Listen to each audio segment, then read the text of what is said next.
If you're over 70 and your doctor just celebrated getting your blood pressure down to 120/80, you need to hear this. A study published in the Journal of the American Medical Association tracked 15,000 seniors for 5 years, and what they found contradicts everything we've been told about blood pressure targets. The seniors with so-called perfect blood pressure had a 28% higher risk of serious falls, and their mortality rates were actually worse than those with moderately higher numbers. The next 15 minutes, I'm going to show you the exact blood pressure range associated with the longest survival in older adults, why the standard target might be dangerous after age 75, and the one simple test you can do at home tonight that could prevent a devastating fall. I'm Dr. Alan Mandel, and this information could genuinely save your life or the life of someone you love. Before we go further, drop a comment right now with just your age. Just your age, nothing else. I want to see who's watching this because the information I'm about to share applies differently depending on whether you're 65, 75, or 85. And if you've ever felt dizzy when standing up from a chair or getting out of bed, add the word dizzy to your comment.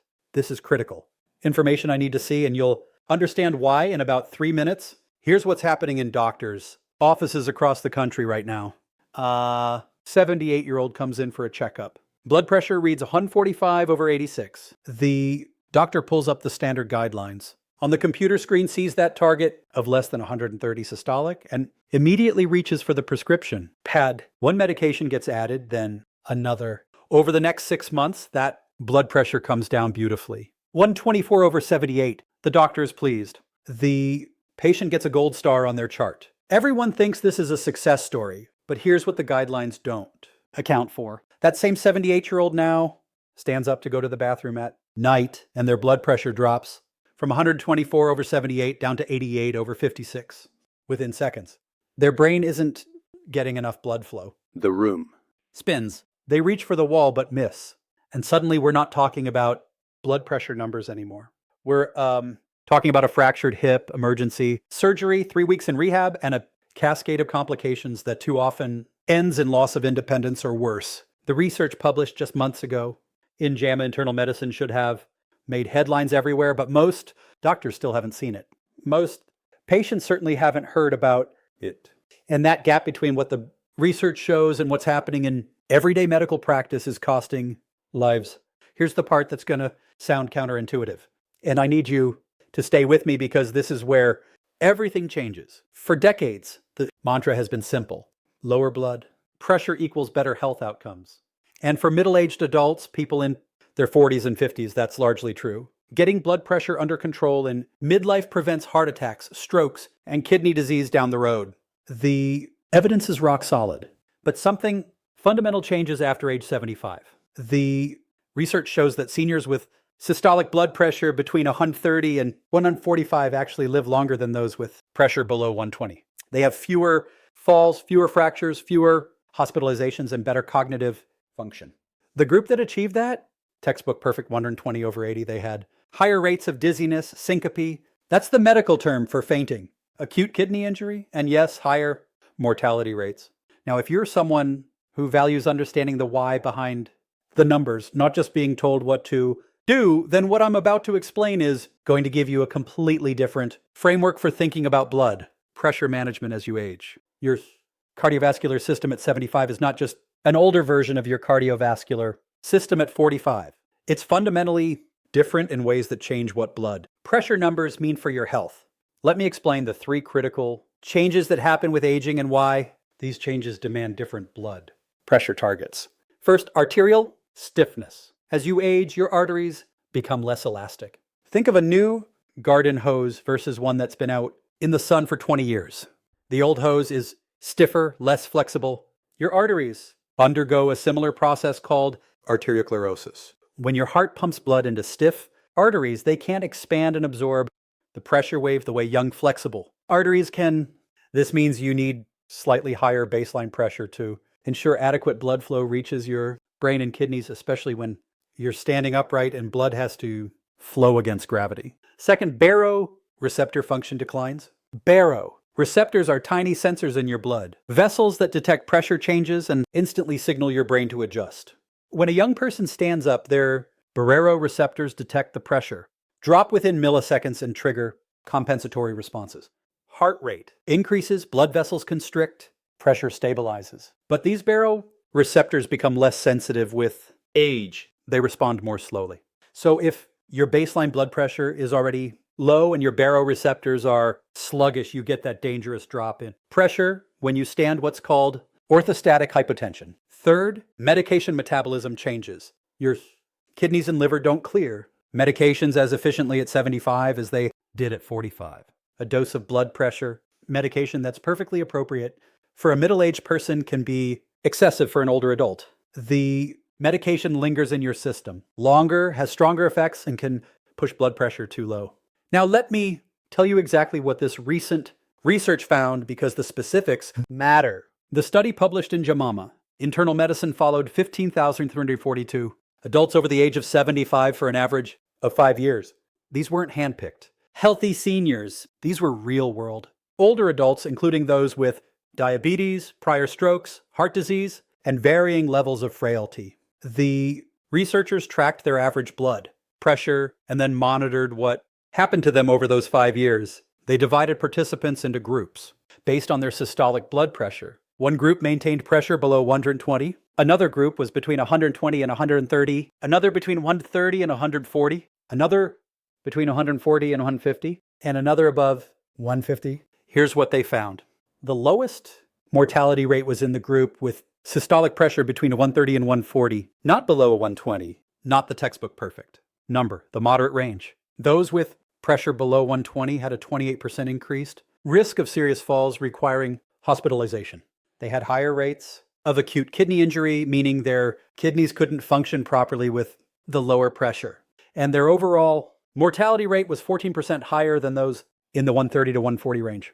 The group with pressure above 150 also had problems, as you'd expect. Higher stroke rates, more cardiovascular events. But the surprise was that very low pressure was just as dangerous as very high pressure. The sweet spot, the range associated with longest survival and best quality of life, was higher than conventional guidelines recommend. You're 76 years old. You walk into your doctor's office for a routine checkup. Your blood pressure reads 142/84. Your doctor looks concerned, pulls up the guidelines and says, we need to get this down to at least 130, ideally closer to 120. You're started on a medication. 2 months later, your pressure is 128/78.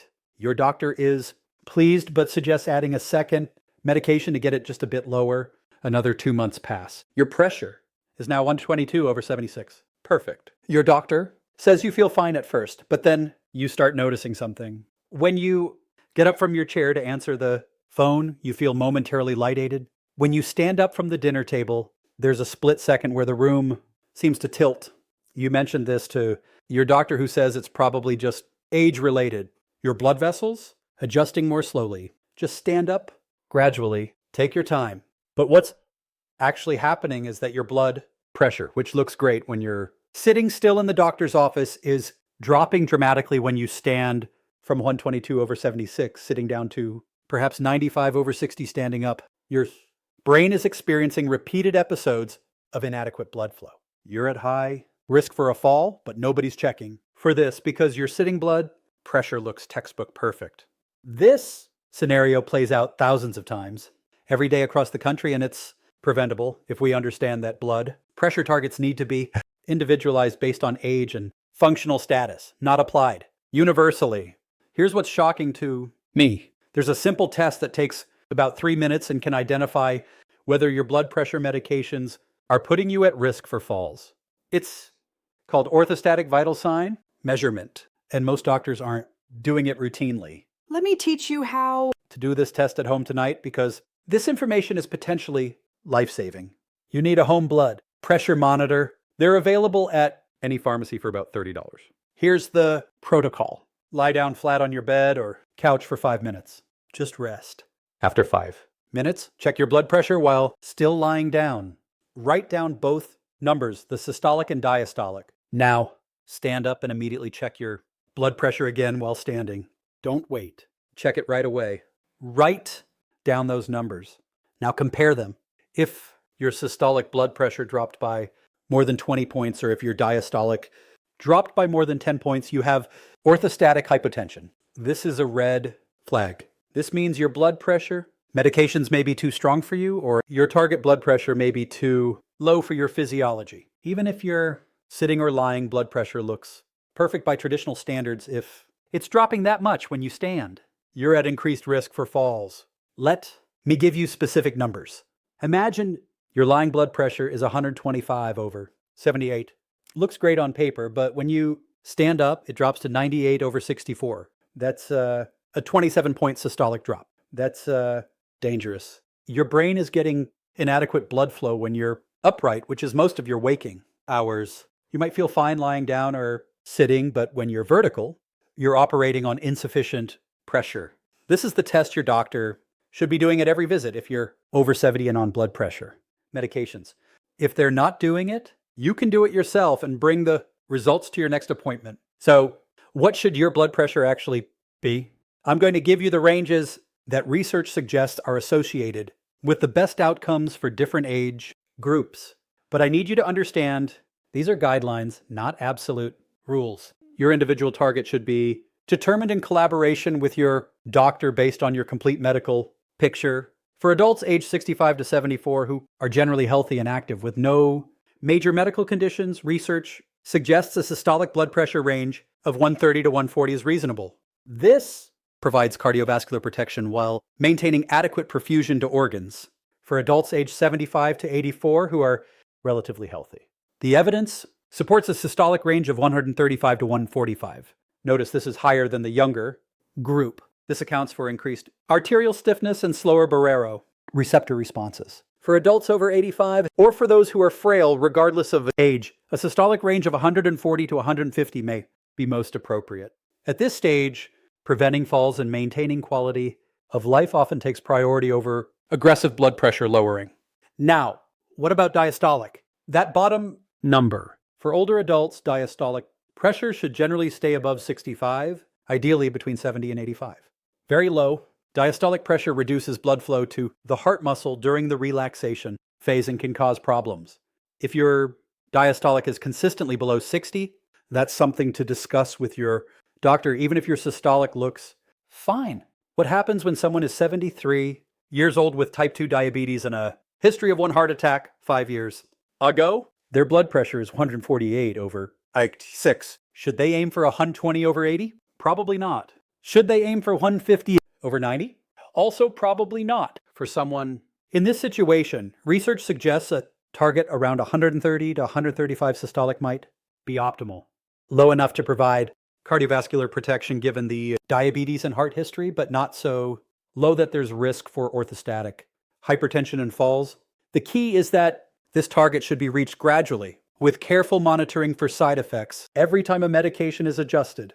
Orthostatic blood pressure should be checked. Symptoms need assessment. Dizziness, fatigue, foggy thinking. These symptoms might indicate that pressure is being lowered too much, even if the numbers look good on paper. And here's something most people don't realize. Blood pressure varies throughout the day. One reading of 148 over 86 doesn't mean pressure is always that high. It might be 132 over 78 in the morning and 145 over 84 in the evening. What matters is the average over time. That's why home blood pressure monitoring is so valuable. It gives you a much more accurate picture of your true average pressure than occasional office readings. You might be wondering why, if this research exists, your doctor hasn't mentioned it. Why aren't blood pressure guidelines for seniors different? The answer is complicated, but it comes down to how slowly medical practice changes and how guidelines are created. Most blood pressure guidelines are based on large clinical trials conducted over many years. The landmark trials that established 120 over 80 as the ideal target were done primarily in middle-aged adults. When those results came out, the guidelines were applied broadly across all age groups. There was an assumption that what's good for a 50-year-old must also be good for an 80-year-old. But over the past decade, researchers have started looking specifically at older populations, and they're finding that one size doesn't fit all. The problem is that it takes years for new research to filter into clinical guidelines and even longer for those guidelines to change clinical practice. Many doctors are still operating based on guidelines published 5 or 10 years ago. They haven't seen the recent research suggesting that moderate blood pressure elevation is actually safer for very old adults. There's also a psychological factor. For decades, doctors have been taught that lowering blood pressure saves lives. That message has been drilled in. It's hard to shift from that mindset to a more nuanced approach that says sometimes moderate elevation is okay. Sometimes it's even preferable. It requires doctors to think critically about each individual patient rather than applying a universal target. And in our current healthcare system, where doctors have 15 minutes per patient, that individualized approach is challenging. Let me show you how different two people the same age can be. Both are 81 years old, but their situations couldn't be more different. The first person is living independently, doing well overall, but managing some chronic conditions. Mild heart failure, chronic kidney disease, stage 3, and osteoarthritis. Blood pressure is 158/88. The doctor wants to start aggressive treatment to get it below 130. The second person is also 81, but they're healthy, active, play golf twice a week. No significant medical problems. Their blood pressure is also 158/88. The same number, same age, but completely different risk profiles. For the first person with multiple conditions, starting multiple blood pressure, medications carry significant risks. Those medications could lower pressure too much, especially when standing.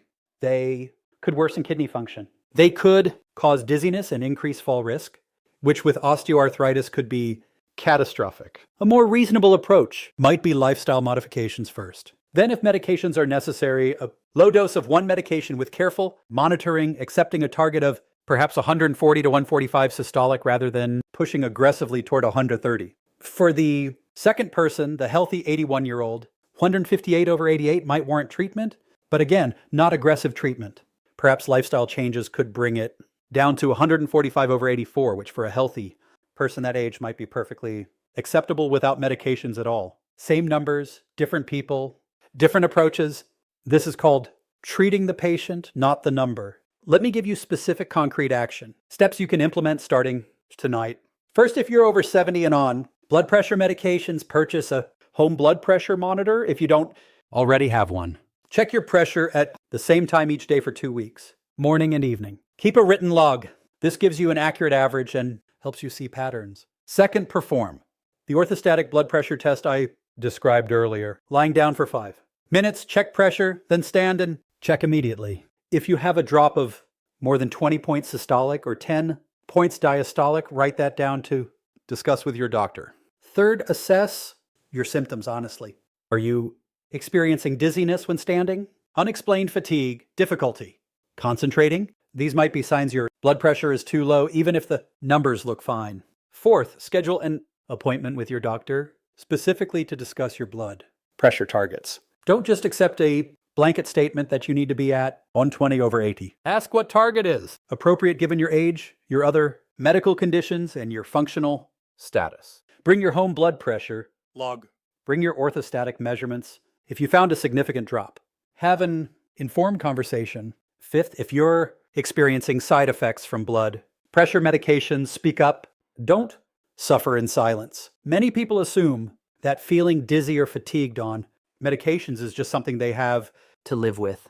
But often doses can be adjusted, medications can be changed, or targets can be modified to improve your quality of life while still providing cardiovascular protection. Here's what you now know that most people, including many healthcare providers, don't fully understand. Blood pressure targets should not be universal. A 45-year-old and an 85-year-old should not be held to the same standard. For older adults, especially those over 75, systolic blood pressure in the range of 130 to 145 is associated with the longest survival and best quality of life. Lower than 120 increases risk of falls, orthostatic, hypotension, kidney injury, and possibly cognitive decline. Higher than 150 increases cardiovascular risk. The sweet spot is in the middle. You've learned that orthostatic hypotension, that drop in blood pressure when you stand, is often more dangerous than moderately elevated sitting blood pressure. You've learned how to test for it at home. You've learned the physiological reasons why seniors need different targets. Arterial stiffness, slower baro, receptor responses, altered medication, metabolism. Most importantly, you now have the language and the knowledge to have an informed conversation with your doctor. You're not just a passive recipient of medical advice. You're an informed participant in your own care. and that's empowering.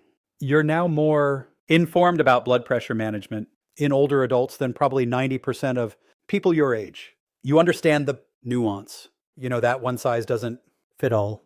If this information gave you clarity, if it answered questions you've been wondering about, if it gave you confidence to advocate for yourself, then I've done my job. Drop a comment. Right now, saying informed. If you feel more equipped to discuss this with your doctor, share this video with friends or family members over 65 who might benefit from this information. Subscribe to this channel because my mission is bringing you research-based health information that's accessible, practical, and potentially life-changing. In my next video, I'm going to talk about the 3 supplements that research shows can actually support healthy blood pressure naturally, and the 2 popular supplements that are complete wastes of money. You're going to want to see that because the supplement industry is full of misleading claims. And I'm going to show you exactly what the evidence says. I'll see you there. This video is for educational and formational purposes only and is not intended as medical advice. Blood pressure management should be individualized based on your complete medical history, current health status, and other factors. Never adjust or discontinue medications without consulting your healthcare provider. The information presented is based on current research but should not replace professional medical care. Always consult with a qualified healthcare provider before making changes to your treatment.